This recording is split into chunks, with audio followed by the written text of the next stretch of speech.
Lee Sparks Hat, and this is part 3 of 4 of my self-knowledge series. This one is called self-image. So self-image is something that I'm working with quite a lot recently, and it was kind of essentially discovered by a plastic surgeon named Dr. Maxwell Maltz. I believe I pronounced that right. And he wrote a book in, I think, the 1960s called Psycho-Cybernetics, because he was a plastic surgeon. Hi, Heather. He was a plastic surgeon, and he would notice that some of his patients would go through their surgery to remove a mole or change their nose or whatever. Yes, I'm so glad you're here. So some of his patients would go through their surgery and they would completely change. Like, they'd be happier, they'd be more confident, they'd be fine. And some of his patients would go through the surgery and not change and still feel like they were ugly and whatever their problems would still be happening. So from going through this with hundreds of patients, he essentially discovered that we have an inner self-image of ourselves. And this is controlling our world. He wrote a book about it, and this is the book if you want to get it and read it. It's quite an interesting... It's called Psycho-Cybernetics. Very strange word, but psycho meaning of mind, cybernetics meaning of control mechanisms in man, animal, and machine. So, super interesting book. But the essence of this is that our self-image is controlling everything in our lives like a thermostat does. It's got a range of high to low, and if we go outside of that range, it pulls us back in. This is why it can be so hard to change things in our lives, because if our self-image is still on the old version, we'll go back to the old way. But it also means that we can control our lives. It does take some persistence in changing and awareness to shift this thermostat settings, but it totally can be done, and we're the only ones who can do it for ourselves.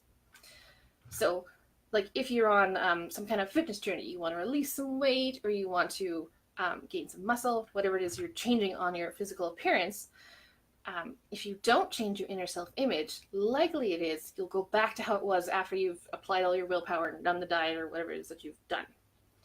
Sometimes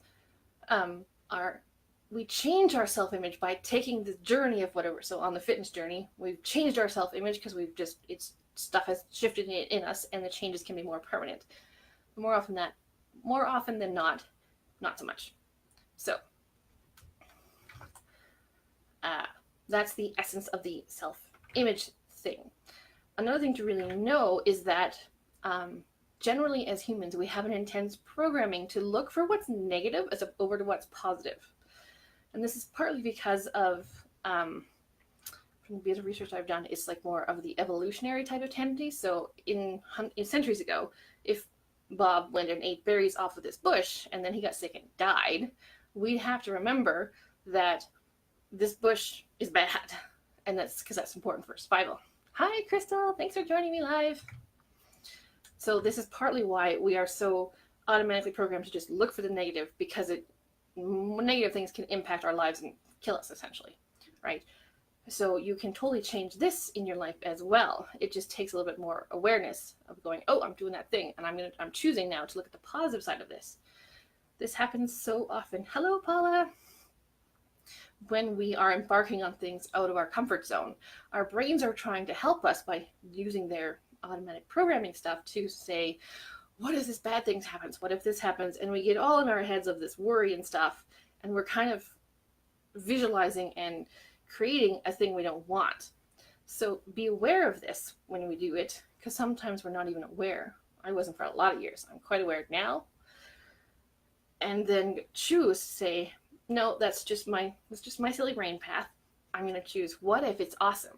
There's a great image quote I'm sure you've seen floating around on the internet where it says, what if I fail? And the response is, oh, but darling, what if you fly? Just kind of adding that positive back in. Just check my notes. Where am I at? Okay, so another really cool thing is in the humans, we have systems that are it's kind of like a computer, but human brains are way more powerful than computers are. I'm doing a lot of talking with my hand because this is just so exciting. I love this topic so much. So we as human beings, our kind of base programming is to get goals, get stuff done. And we get to choose what the goals are. The systems are already set up in us, but we've been often choosing our goals by default based on self-image and inputs from childhood and all kinds of other factors. So the cool thing is, if we can choose our own goal, and then we have these systems built up inside of us, and also with the whole non-physical and guides and everything else like that to get us to the goal. We are goal-seeking beings on a broad scale. We see something we want and we go after it, which is super exciting, because essentially this means we're programmed to get what we want if we let ourselves have it. So exciting. Anybody have any questions on that? Making kind of sense so far as you've been popping in? So this whole self-image thing discovered by Dr. Maxwell Maltz, because he wrote the book in the 60s, the idea has been around for a very long time, and a lot of the top athletes, top salespeople, top people in whatever field they're in use this concept to be the best that they can be and get what they want, because it's a mental image and our mind doesn't know if it's actually happening or if we're just visualizing it. That's the really key thing here. Because we change our self-image by visualizing what we want and feeling it. I know, Heather, so interesting. Oh my God, it's fascinating. I don't know if any one of you have read this, the book The Big Leap by Gay Hendricks, but he talks about in there one of the chapters around the health, wealth, and something else. There's 3 thermostats: health, wealth, and oh my God, my brain is moving fast, so fast my tongue can't keep up with it. But he talks about this concept of thermostats, saying, and I think he says, it's been a while since I've read it, but it is an amazing, great book. You have to keep choosing to allow yourself to experience more. But these thermostats are part of the self-image, so it's all one big thing, and it's all connected and coming together, and oh my God. You read that one? Yeah, like I've read The Big Leap 2 or 3 times over the last few years. It's a great, great book, and it's smaller and easier to read. So, we know we have a self-image. We know it's created in us as we are. It's kind of a whole bunch of things. Growing up, what we got told, because remember, when we're growing up, we don't really have that conscious brain. We've just got the unconscious mind. So we just imprint from adults around us as we're learning to be in this physical world. And then these patterns and programs stay there, and then we develop our conscious mind, which is the filter. So most people don't change their unconscious self-image programming, all those things down there that run our lives for us.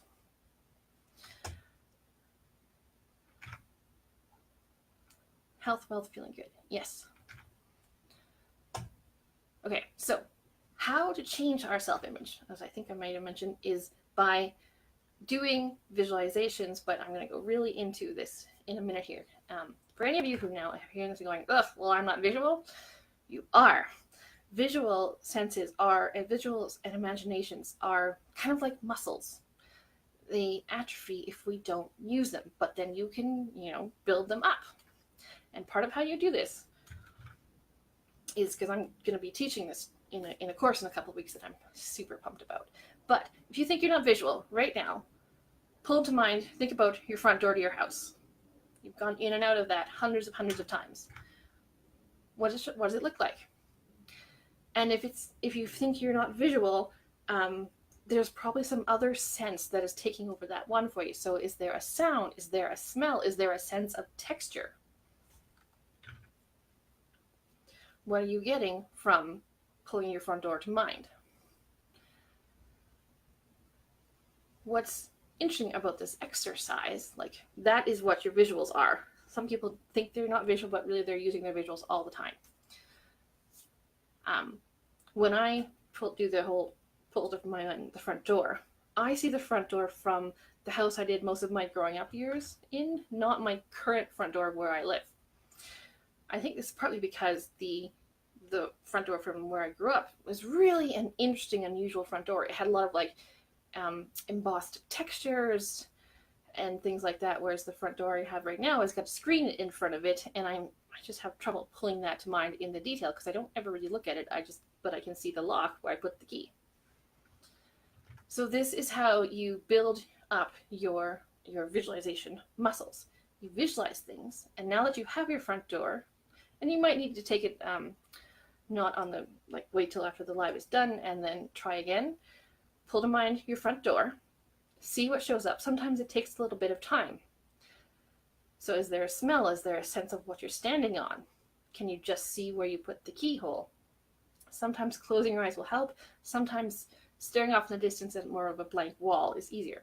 Everybody's a little bit different.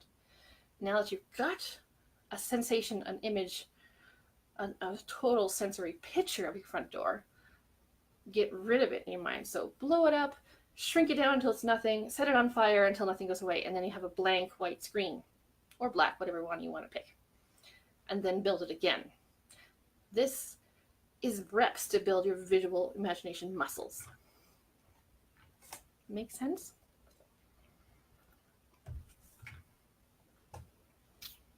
Awesome.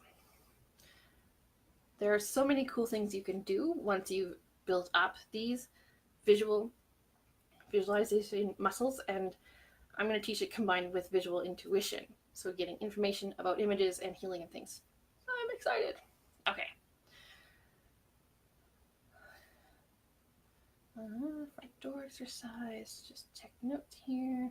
Okay, so changing our self-image. So say in your life, pick an area. Try not to pick something super difficult at first, because this is changing habits. And if you pick an area that you've been trying to change for so long and there's so much like resistance and thoughts build up around it, this is the hardest one to start with. So pick something maybe not quite so hard.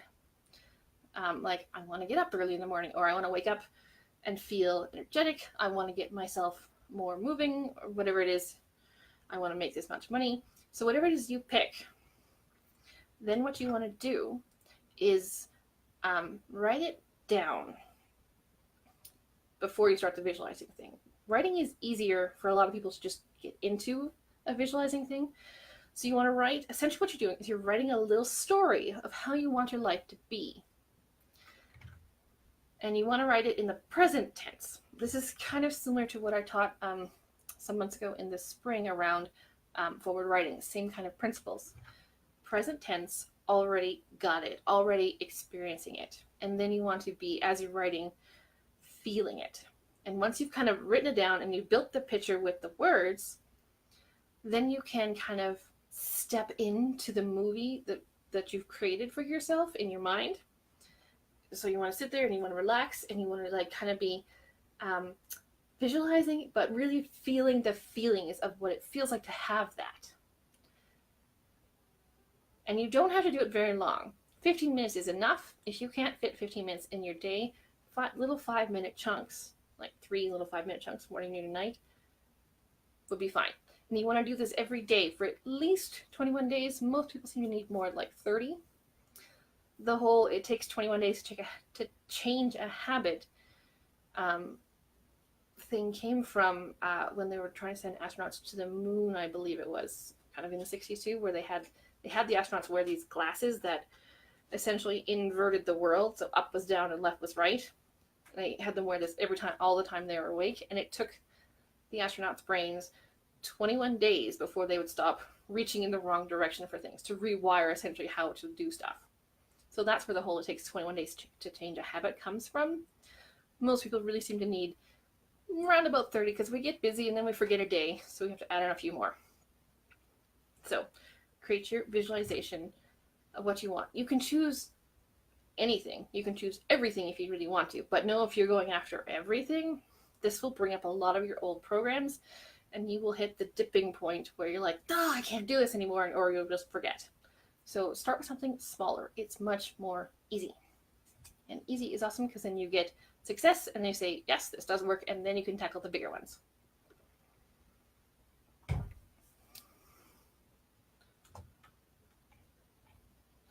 I got through that very fast. Hopefully I didn't talk too fast. I just get so excited and I talk so fast. But that's the essence of this. We have an internal self-image. that is essentially the thermostat of our lives. Everything in our lives. Much love, money, relationships, success, everything. And it's built from growing up and experiencing life. And occasionally sometimes resonance with older past life things too, I've noticed in my work.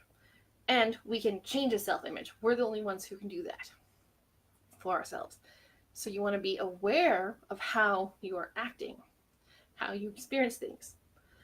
So then you can be like, oh, I always react to my sister-in-law, my whoever it is, in this like intense, oh, she hates me kind of reaction.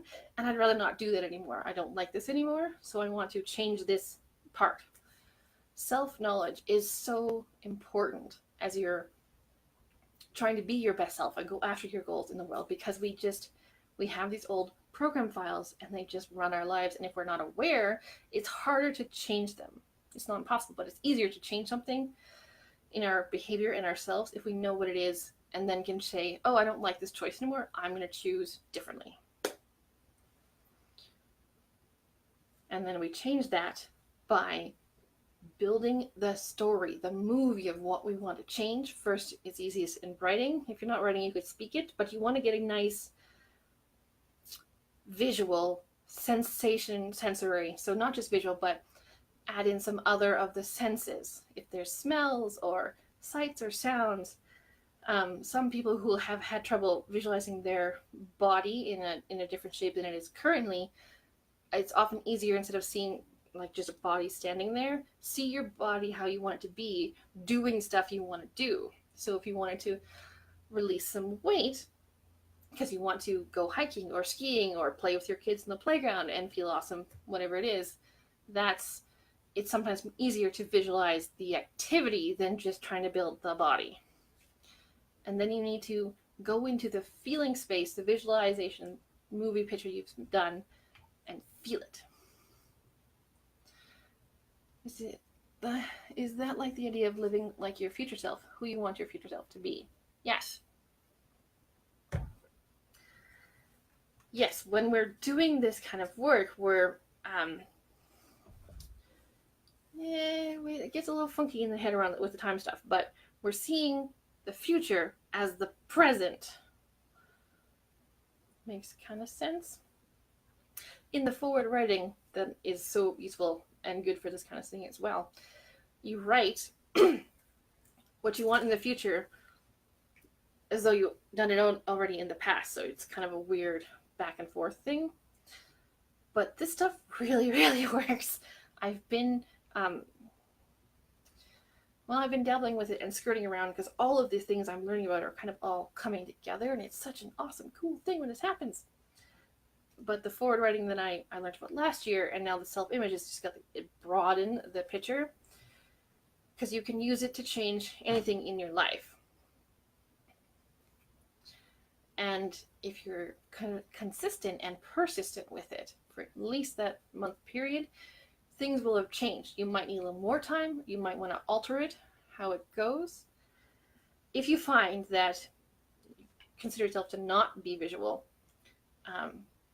you can, instead of trying to just sit there and step into the movie, you could write it out. The really key thing is you need to feel what it feels like, because the feelings are the key.